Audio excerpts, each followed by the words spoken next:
మనకు కాస్త మొహమాటం ఎక్కువ. ప్లస్ అనవసరపు గొడవలు ఎందుకులే అనుకునే మనస్తత్వం భారతీయుడిది.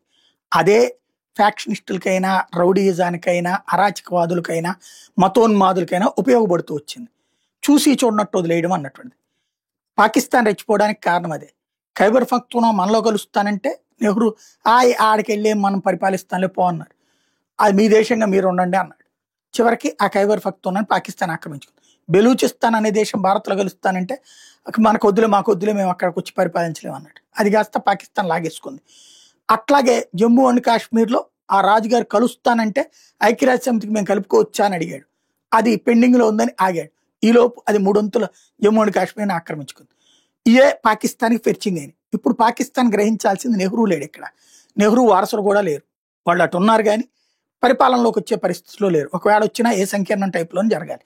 అదే మోడీ ఉన్నా, భారతీయ జనతా పార్టీ ఉన్నా పాకిస్తాన్ ఏదో ఎదగాలని, పాకిస్తాన్కి ఎట్లాంటి గిఫ్టులు బెలూచిస్తాను, ఖైబర్ పఖ్తూన్వాను ఇట్లాంటి గిఫ్ట్గా ఇచ్చేందుకు సిద్ధంగా లేదు. లాక్కుంటది, గుంజుకుంటది. ప్రస్తుతానికి గుంజుకోవట్లేదు. ఎందుకయ్యా అంటే గుంజుకుని మళ్ళీ వాళ్ళందరికీ మన తిండి పెట్టడం ఎందుకు భారతదేశం అని గుంజుకోవాలనుకుంటే చాలా పెద్ద ఇష్యూ అవుతుంది. అది గుర్తుపెట్టుకోవాల్సింది. బంగ్లాదేశ్, పాకిస్తాన్ కలిసిపోయి మనల్ని ఏదో చేద్దాం అనుకుంటే అప్పుడు ఆఫ్ఘనిస్తాన్, భారత్ కలిసిపోతే బంగ్లాదేశ్, పాకిస్తాన్ రెండింటికి చొక్కలు కనబడతాయి. ఇది గుర్తుపెట్టుకోవాల్సినటువంటి అంశం ఉంది. వాస్తవంగా పస్తూనిస్తాన్, బెలూచిస్తాన్ల విముక్తి కోసం ఇప్పుడు కొత్తగా పోరాటాలు పఖ్తూనిస్తాన్ కూడా ప్రారంభం. పఖ్తూనిస్తాన్, బెలూచిస్తాన్, ఖైబర్ పఖ్తూన్వా, అట్లాగే ఇటు పక్కన జరుగుతున్నటువంటి పిఓజేకేల ఉద్యమాలన్నింటినీ గనక తెర వెనక నుండి సహకరిస్తోంది అని ఆరోపించవచ్చు పాకిస్తాన్.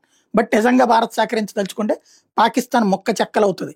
భారతదేశాన్ని మొక్కలు చేయాలని పాకిస్తాన్ కానీ బంగ్లాదేశ్ కానీ ఆశిస్తే ఆ దేశాలు మొక్కలు అవుతాయి అన్నది గుర్తుపెట్టుకోవాలి. చికెన్ నెక్ జోలికి వస్తే 2 చికెన్ నెక్కలు ఉన్నాయి బంగ్లాదేశ్కి, 2 మొక్కలు అవుతుంది.